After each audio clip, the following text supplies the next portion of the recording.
ठीक आहे. तुम्हाला मी आज भेटायला बोलवलं एवढ्यासाठी की काल बाहेर जात असताना सुद्धा आपल्यापैकी काही जण कलानगरच्या गेटवरती मला दिसले. आज सुद्धा तुम्ही आलाय असं कळलं. मला कल्पना नाही तुम्ही का आलाय, म्हणून म्हटलं एकदा तुमच्याशी आज बोलून तुम्हाला विचारावं की तुम्ही येण्यामागचं कारण काही वेगळं आहे का, तुम्हाला काही तुमच्या मनात प्रश्न आहेत का. पण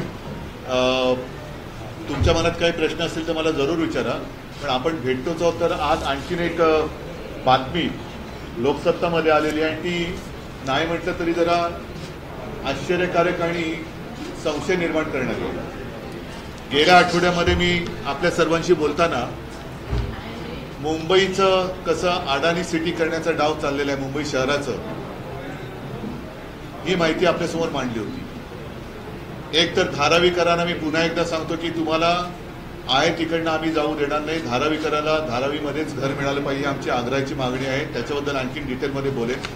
पण एका धारावीची 20 धारावी या मुंबईमध्ये करण्याचा डाव जर कोणी करत असेल तर तो आम्ही उधळून लावू. ते स्वप्न त्यांचं काय आम्ही साध्य होऊ देणार नाही.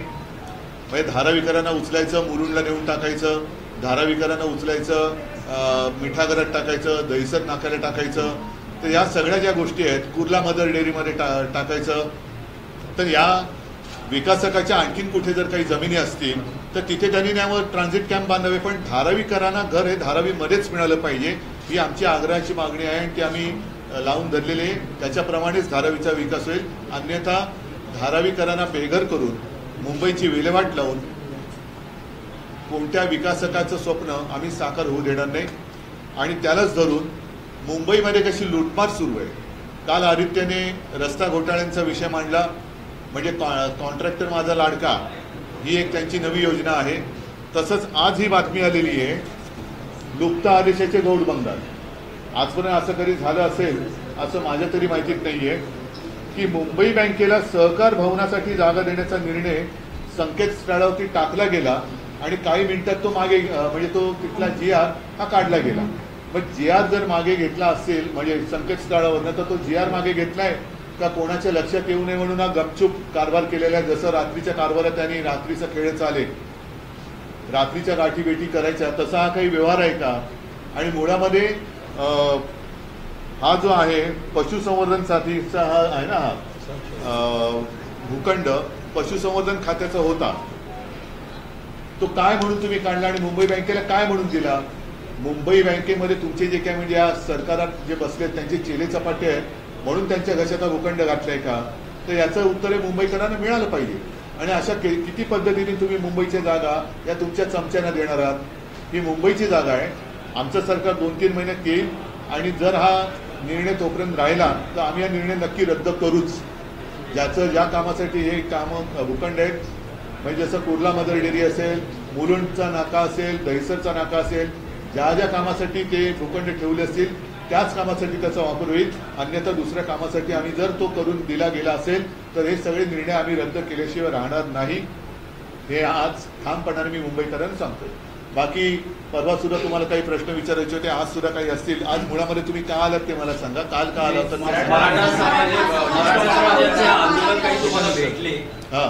काय नेमकी चर्चा झाली आणि त्यांचं म्हणणं आहे की ओबीसीच्या कोट्यातून आरक्षण देण्यावर उद्धव ठाकरेंची नेमकी भूमिका काय. मी याबद्दल गेल्या महिन्यामध्ये गेल्या किंवा याच महिन्यात संभाजीनगरला गेलो होतो, तिथे भूमिका स्पष्ट केलेली आहे.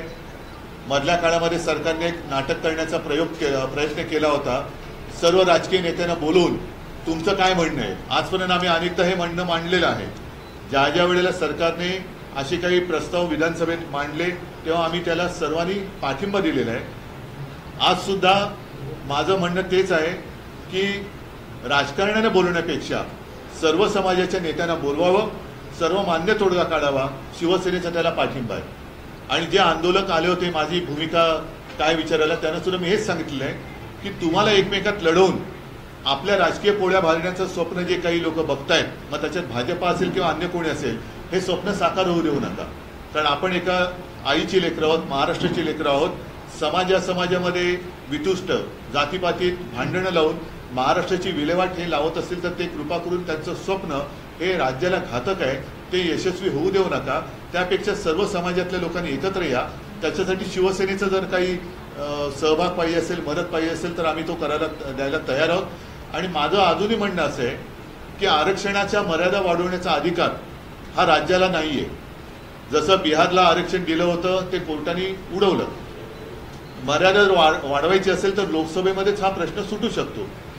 मी माझे खासदार द्यायला तयार आहे, सोबत द्यायला तयार आहे. सर्वांनी मग त्याच्यात मराठा असतील, ओबीसी असतील, धनगर असतील, सर्वांनी मोदींकडे जावं. कारण मोदी सुद्धा नेहमी सांगतात पिछडे जाती जमाती का असं म्हणून ते त्यांचं ते नेहमीचं ते सांगतात की त्यांची कशी काय बॅकग्राऊंड होती, लहानपणी ते कसे काय गरीब होते, गरिबीतला संघर्ष त्यांना चांगला माहिती आहे. तर तो संघर्ष त्यांच्या अनुभवाला आलेला आहे. मग या बाबतीमध्ये आरक्षणाच्या बाबतीत मोदी देतील तो निर्णय आम्हाला मान्य आहे. मोदीने निर्णय द्यावा की आरक्षण तुम्हाला जर का ओबीसीच्या मर्यादा वाढवायच्या आहेत, मराठा किंवा धनगरांना आरक्षण देताना आदिवासीनं दुखवायचं नसेल, मराठ्यांना आरक्षण देताना ओबीसीनं दुखवायचं नसेल, पहिलं दुखवायचं आहे की नाही हे मोदींनी सांगायला पाहिजे, सत्ताधारी पक्षाने सांगायला पाहिजे. आणि आरक्षण वाढवण्यासाठी लोकसभेत जर तुम्ही काही प्रयत्न करू इच्छित असाल तर सर्वमान्य तोडगा तिकडे निघत असेल तर आज मी त्या तोडग्याला पाठिंबा द्यायला तयार आहे. मागील 2 दिवसापासून मराठा आंदोलन मातोश्री आंदोलन करतात. नाही, मला नाही. पुरस्कृत आहे तुम्हाला असं वाटतं का की यात काही राजकीय संशय आहे का? तुमच्या नाही, मी त्याच्यामध्ये त्याच्यात काय जाणार आहेत. नाही, मी त्याच्यात त्यांनी काय करावं हे काय मी सांगतो. विरोधकांना टार्गेट केलं जाते असं तुम्हाला नाही, मला असं काही म्हणणं नाहीये. मला प्रामाणिकपणाने त्यांना न्याय मिळावा असं माझं मत आहे. आणि तो न्याय त्यांना राज्यात मिळेल असं मला हे राज्यकर्ते असताना वाटत नाही. कारण मुळामध्ये परत एकदा सांगतो आरक्षणाच्या मर्यादा वाढवण्याचा अधिकार हा लोकसभेला आहे. लोकसभेमध्ये मोदींनी निर्णय घ्यावा, आम्ही मान्य करायला तयार आहोत. म्हणून मी इथल्या सगळ्या या समाजातल्या लोकांना विनंती करतोय की आपण इकडे एकमेकाशी भांडत बसण्यापेक्षा दिल्लीमध्ये जाऊ, दिल्लीमध्ये चला आणि मोदींना सांगा की तुम्ही आता ह्याच्यामध्ये लक्ष घाला. कारण ते मोठी दैवी शक्ती मोदींना प्राप्त झालेली आहे. त्याच्यामध्ये त्यांना त्यांच्या आयुष्यातला संघर्ष सुद्धा माहिती आहे. तो वेळोवेळी आपण आपल्याच माध्यमातून जनतेसमोर त्यांनी मांडलेलं आहे की कसं ते लहानपणी किती लहान होते, मोठेपणी किती मोठे झाले, हे सगळं त्यांनी मांडलेलं आहे. तर तो संघर्ष, तो अनुभव लक्षात घेऊन मोदींनी याच्यावरती तोडगा काढावा, आम्हाला मान्य आहे. परवा शरद पवारांनी जे वक्तव्य केलेलं आहे की राज्यामध्ये परिस्थिती बिकट आहे आणि दंगली होऊ शकतात राज्यामध्ये, बरोबर आहे. वाद निर्माण झालेला आहे की पवारांसारखा ज्येष्ठ माणूस अशा पद्धतीने नाही, ज्या पद्धतीने मी सगळ्या समाजाला दोष देत नाही कारण तो साधा समाज आहे. मग सगळ्याच समाजाची लोक त्यांना त्यांचा न्याय हक्क पाहिजे. न्याय हक्क मागणं हा काही गुन्हा नाहीये. पण त्याच्यासाठी आरक्षण हा एक विषय असा आहे की त्याला काही मर्यादा ह्या कायद्याने आखल्या गेलेल्या आहेत आणि त्या मर्यादा ओलांडायचं असेल तर ते केवळ आणि केवळ लोकसभेत होऊ शकतं. कारण आता झालं आमचं सरकार सुद्धा यांनी पाडून 2.5 वर्ष झाले, गद्दारी करून सरकार पाडलं. 2.5 वर्ष झाली, 2.5 वर्षात अजून या सरकारने मग तोडगा का नाही काढला? कोणी अडवलं होतं? जेव्हा त्यांनी तो ठराव आणला होता गेल्या वेळेला विधानसभेत आम्ही पाठिंबा दिला होता. आम्ही कुठे अडवले कोणाला? असं श्याम मानव तुम्हाला भेटायला आलेले होते का? श्याम मानव आता येऊन गेले. त्यांच्या काही सामाजिक एक अपेक्षा आहे, साधारणतः राज्यासाठी काही त्यांच्या अपेक्षा आहेत आणि ते मला वाटतं सगळ्याच जण भेटत आहेत आणि त्यांची जी काही भूमिका आहे किंवा त्यांच्या ज्या काही एक अपेक्षा आहेत त्या सगळ्यांकडनं ते भेटून त्याला ते मांडतात. त्यांच्या निर्मूलन समिती महाविकास आघाडीला पाठिंबा देईल या सगळ्या अंधश्रद्धा निर्मूलन समिती असं श्याम मानव असतात तुम्हाला भेटले तर ते सुद्धा सोबत अंधश्रद्धापेक्षा जादूटोणा विरोधी. कारण श्रद्धा आणि अंधश्रद्धा याच्यामध्ये एक पुसटची रेषा आहे. त्याच्यामुळे मी कोणी आम्हाला पाठिंबा देईल या अंधश्रद्धेत वावरणारा नाहीये. श्याम मानवांचा विषय आहे उद्धवजी श्याम मानवांचा एक विषय आहे की त्यांनी मध्यंतरी अनिल देशमुखांच्या बाबतीत जी काही विधानं केली आणि आता राज्यात आपल्याला बघायला मिळते अनिल देशमुख विरुद्ध देवेंद्र फडणवीस आणि त्यात मध्यस्थ म्हणजे केंद्रबिंदू आहे समित कदम. या सगळ्या प्रकरणात तुम्हाला काय वाटतं? कारण त्या काळात तुम्ही मुख्यमंत्री होतात आणि अनिल देशमुखांवर आरोप होते आणि ऍफिडेव्हिटवर त्यांना हे आरोप करण्यास सांगितले होते. हे अनिल देशमुखांनी त्याही वेळेला उघडपणाने बोललेले आहेत. अनिल देशमुख मध्ये मला भेटले त्याही वेळेला बोललेले आहेत आणि मला असं वाटतं की त्यांना जो काही अनुभव आलेला आहे, काय पद्धतीने हे घृणास्पद काम करणारी लोक बसलेत सत्तेवर, म्हणजे यांना हे सगळे लोक अमानुष आहेत. हे कुटुंब बघत नाही आहेत. मुलाबाळांवरती वेडेवाकडे घाणेरडे आरोप करून त्यांना त्यांचं आयुष्य बर्बाद करायचं. पण त्यांना हे कळत नाही की दुसऱ्यांना जशी मुलं तशी त्यांनाही मुलं आहेत. उद्या त्यांनाही त्यांच्या मुलाबाळांवरती कोणी आरोप केले आणि अशा घाणेरड्या प्रकरणात गोवण्याचा प्रयत्न केला जर जे घडलेलंच नाही तर त्यावेळेला कळेल की आईवडिलांचं दुःख काय असतं. त्याच्यामुळे मी परत एकदा सांगतो की पूर्वीचा भारतीय जनता पक्ष हा वेगळा होता आणि आत्ताचा जो आहे तो अत्यंत घृणास्पद आणि अमानुष पद्धतीने काम करणार आहे. ही वृत्ती ही देशातनं आणि महाराष्ट्रातनं नष्ट झालीच पाहिजे. उद्धवजी, काल आदित्य यांनी पत्रकार परिषद घेतली. मुंबईतले आणि मुंबईच्या बाहेरचे जे खड्डे आहेत रस्त्यांवरचे त्याच्याबद्दल त्यांनी वक्तव्य केलं. त्याच्यावर आता यांनी असा आरोप केलेला आहे की आताच मी संन्यास घेतलेल्या लोकांबद्दल बोलत नाही.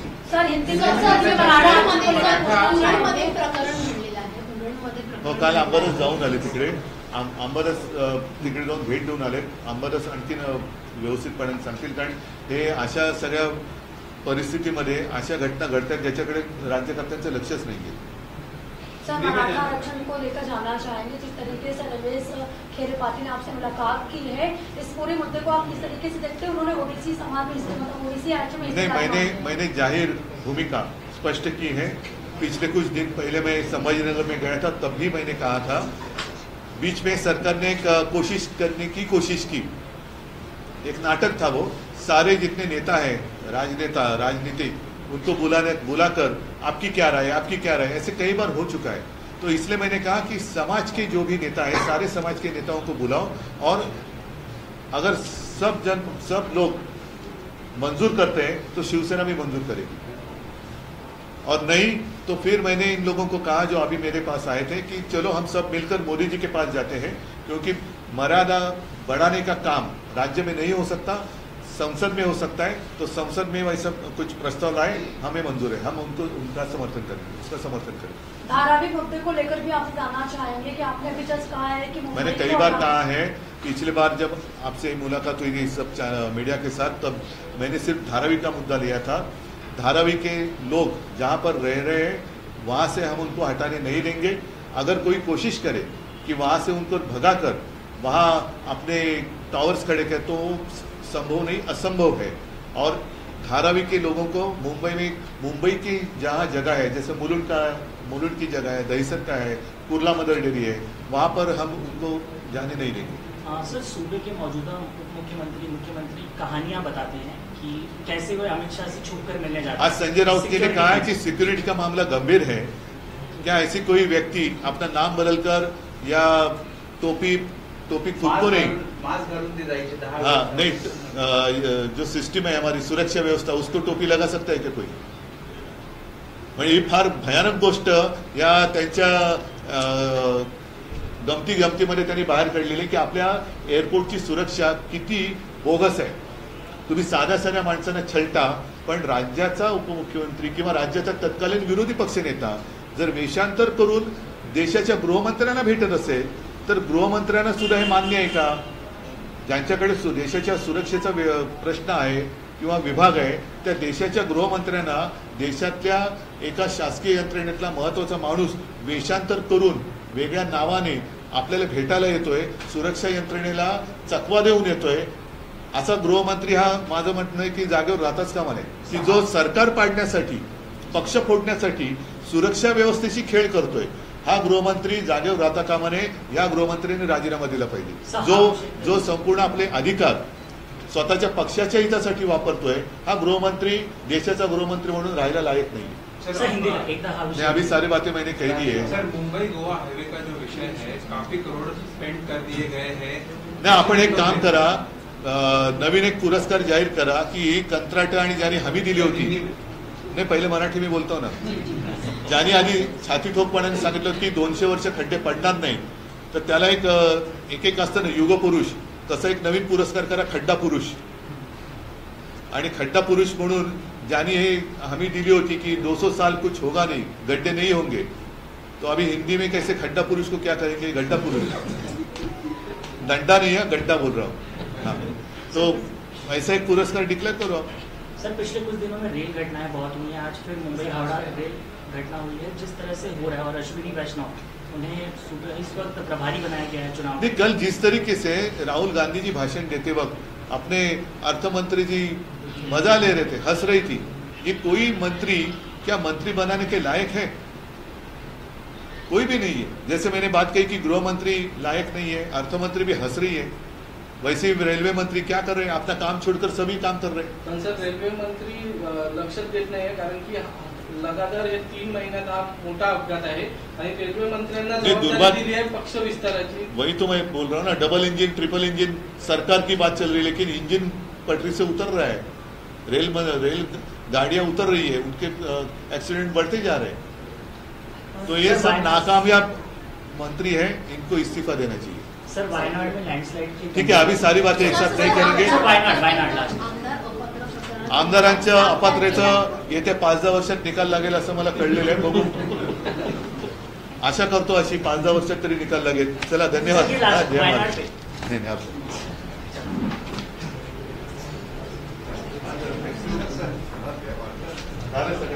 Yes, sir.